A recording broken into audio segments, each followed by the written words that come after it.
Hello and welcome to my podcast. This is your host, Beverly Fells Jones.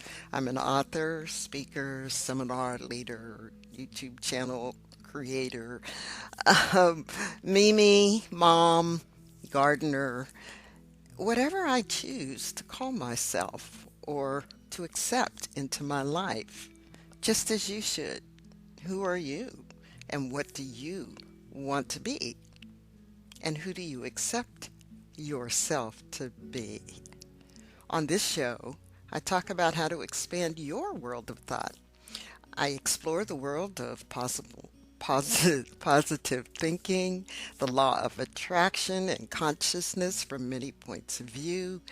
I intend to share with you information that will enlighten and empower you in your life because I'm here to encourage you to think in the positive and to help show you that miracles can happen because I truly believe that that you and I and others have been given the power of the word and thought to create the life that you desire.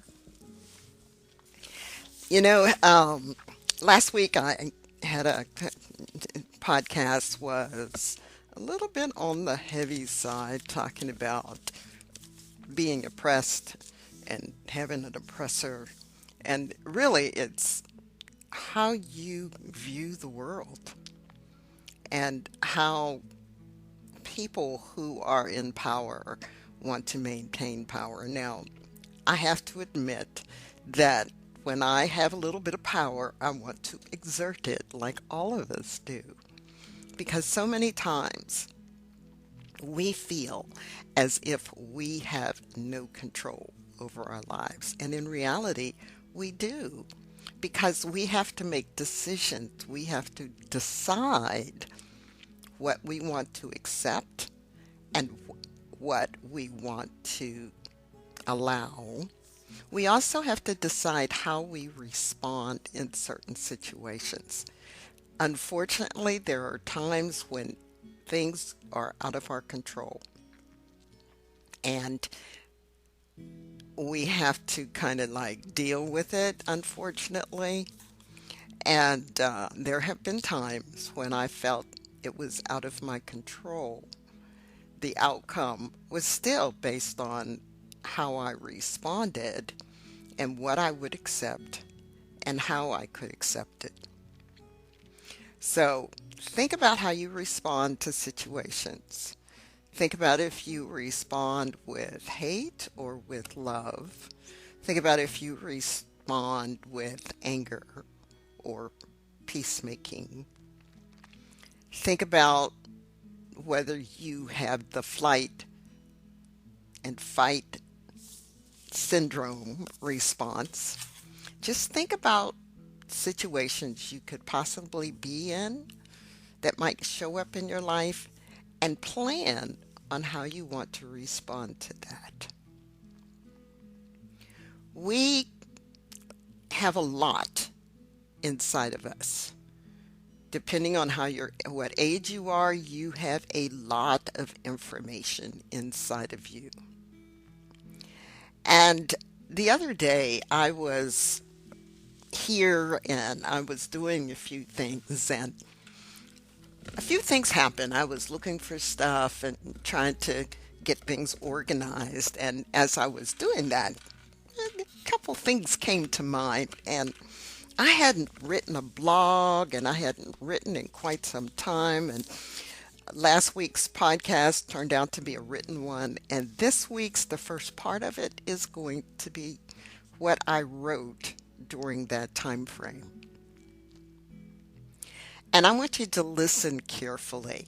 If you're new to this channel, if you like what you hear, please enter this thumbs up. If you're not new and you know how I talk, hit the thumbs up. And if you're not subscribed, please do so and hit the bell. Now, even if you're subscribed, you don't have to watch every one of my videos. You don't, yeah, but it'll let you know when I upload a video that might be of interest to you, like today's. So let me go into what I wrote. And as you listen, I want you to pay attention and see if you can figure out what I'm writing about. You are so utterly, fantastically good to me. Without you, I would be wandering in an expanse of bewilderment, lost, and at times guilt. There have been times when I felt that you have let me down, when I thought that you failed to do the wonderful job of guiding and directing me, reminding me, showing me what I should do. Many thousands, or I should say millions, have lost the capacity to use you and your companion. It has been a mystery to many as to why you begin to fail them. Others have never learned how to use you directly or listen when you speak. I am grateful for finding the teachers that have taught me how to bring out your talents and to listen most of the time when you speak. Today, as I fumbled around looking for yet another item I put away, never misplaced, you led me right to it with the seemingly unrelated idea. Later today, you sent me to take care of a needed repair, and there, right in that place, was an item I had been looking for. You helped me to remember. You help my memory to be at its best. Who are you? Where did you come from? Well, you are my subconscious mind, and you have been with me since before I was born. For the majority of my years, no one taught me how to use you to my advantage. I know now, and thankfully you taught me how to consciously use you to be creative, to learn, and to store information and to remember when it is required. So basically, that's what I wrote that day as I sat there. And the thing that I realized with all my training, that we learn how to meditate, we learn how to kind of sit and bring things to mind a little bit. We kind of just like count on our memory to just show up, but a lot of times it fails us.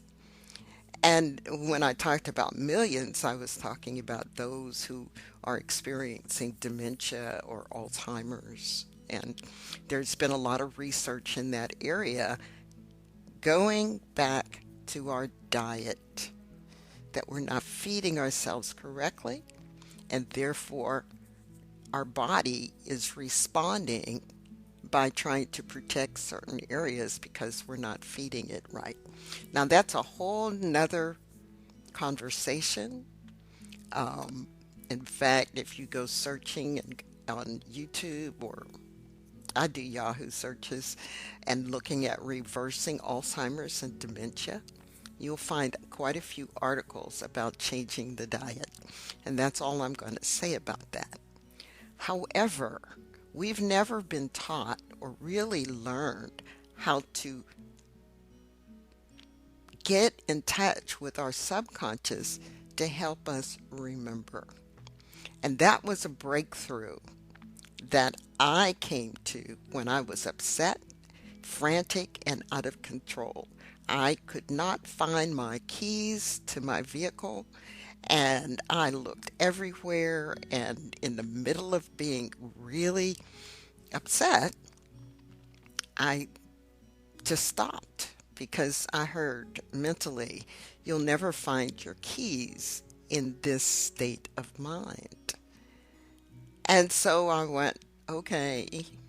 So I went, aha, because I was going to teach my Silva Ultramind class. And it was like, duh, use your skills. And I made a cup of coffee. And before I poured that cup of coffee, I went right and got my keys.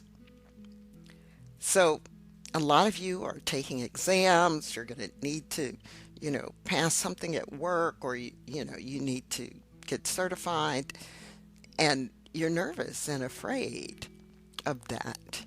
And so you need a way in order to help yourself remember the things that that you put inside your mind. No matter what you do, it's like plop, plop, fizz, fizz. Oh, what a relief it is. Now, that's an old commercial, or the commercial about where's the beef. I don't watch television much anymore, and seems like there's more pharmaceutical commercials than anything else, right? But there are things or songs that you weren't planning to memorize the words, but it comes on and you sing it because your subconscious mind records everything that you see and that you hear. And when you see and hear it often enough, you will remember it.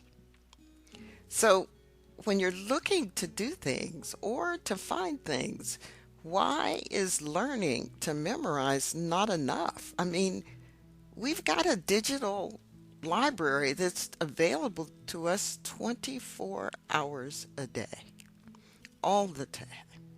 And it's stored in your subconscious, but you don't think of it as your memory bank, but it is.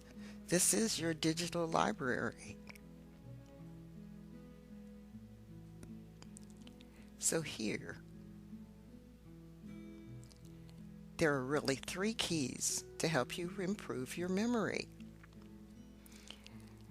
And one is concentration, learning methods for storing that information. And the most important of the three is the ability to access memory. So the first two are really storing the information into your memory, into your subconscious mind. And you do need to learn how to concentrate. Now,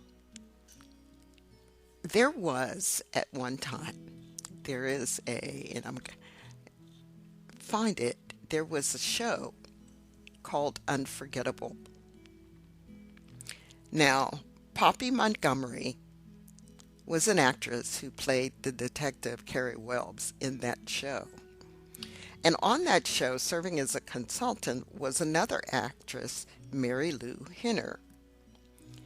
In that show, Carrie Wells didn't forget anything. So that made her a great detective, and it would show her accessing her memory and seeing everything. So she would see the place and where things were situated and who was moving where and all of that. Well, Mary Lou Henner possessed a thing called hyperthymesia in real life. So individuals with hyperthymesia can recall almost every day of their lives in perfect detail. They can recall public events that hold some personal significance to it. So as they describe their memories, they say it's uncontrollable associations. When they encounter a date, they see a vivid depiction of that day in their head and recollect without hesitation or conscious effort. Now, there are people who have exceptional memories. They generally use mnemonics or, what is it? When you're looking at the keys, on the keyboard for playing piano, every good boy does fine, right? So every good boy does fine are the white keys, I think. It's been so long, but I remember that. E, G, B, yeah, those are the black keys.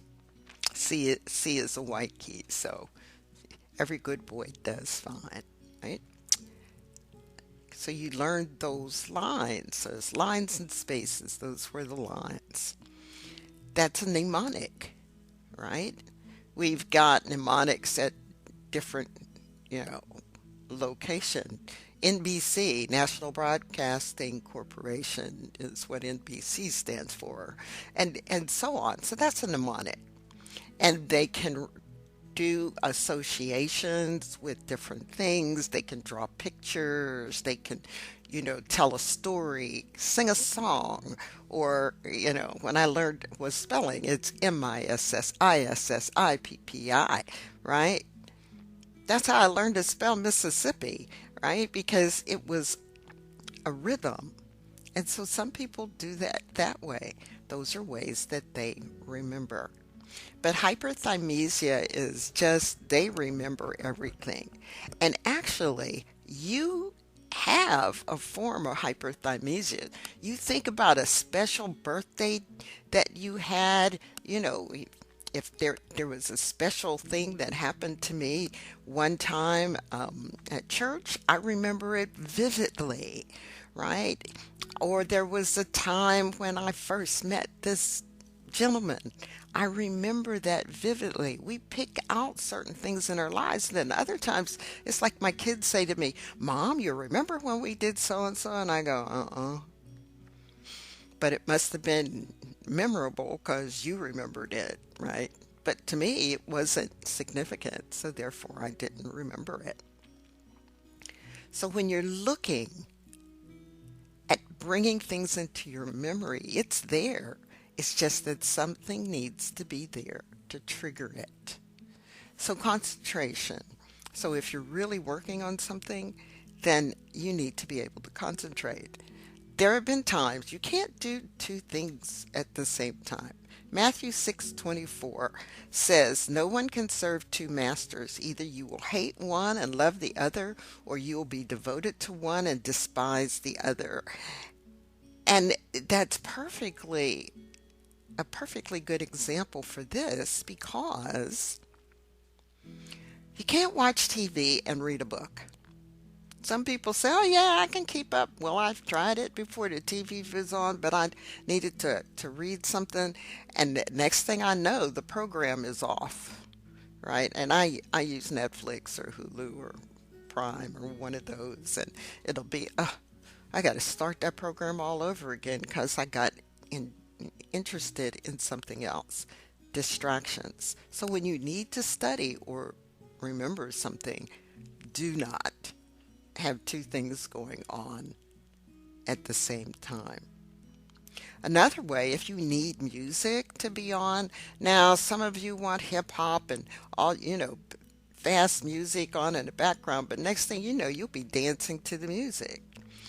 However, if you turn on classical music, then you can have that going in the background, and that actually will help your memory.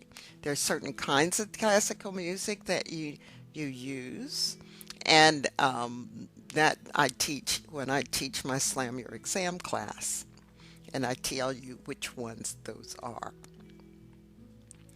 Also, studying.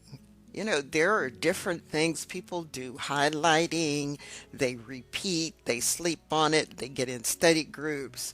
You find funny ways, as I said, to commit item to memory. And I gave you the example of the every good boy does fine, or the line, and FACE are the spaces. So there's many options, and I also teach lots of different ways in order to um, do those memory in my Slam Your Exam class. All right, and then the third way is the most important thing is the ability to access your memory. When you're taking a test or doing an interview or a presentation, you're nervous and you have a heightened sense of urgency, or more commonly called stress. So it's just like when I couldn't find my keys, right? Or if I was giving an address or a talk in front of a lot of people that I had no idea who they were. Your brain is moving like at 80 miles an hour, but you need to slow it down. So you've got to learn ways in order to have the power to command an answer when you need it. And part of that is being able to relax. There was a gentleman by the name of Clancy D. McKenzie. He's an MD, he's a director or was a director at Philadelphia Psychiatric Consulting Service. And he said, when persons learn to function mentally at a deeper level, creativity is enhanced, memory is improved, and persons are better able to solve problems. The deeper level of mind is being able to relax your mind and go into what is referred to scientifically as the alpha or theta brainwave. And there are multiple ways to do that. And those are the three things that you need in order to improve your memory. Number one is concentration. Number two are methods for storing information. And then number three, training yourself and training your mind, just like I trained my mind, to recall and give me information when I need it. Just like it did in the article I wrote about leading me to where I needed to go to find something that I had. And I've trained my brain to the point where there are times when even before I ask for what I want, it turns out that I get a picture of it instantaneously. I get a mental picture of where it is and I go for it. So learn to concentrate. Find ways to memorize the things that you need. And then three, ways of recalling. And one of those ways to get you started is actually to be able to relax your mind and go into a meditative state for recall.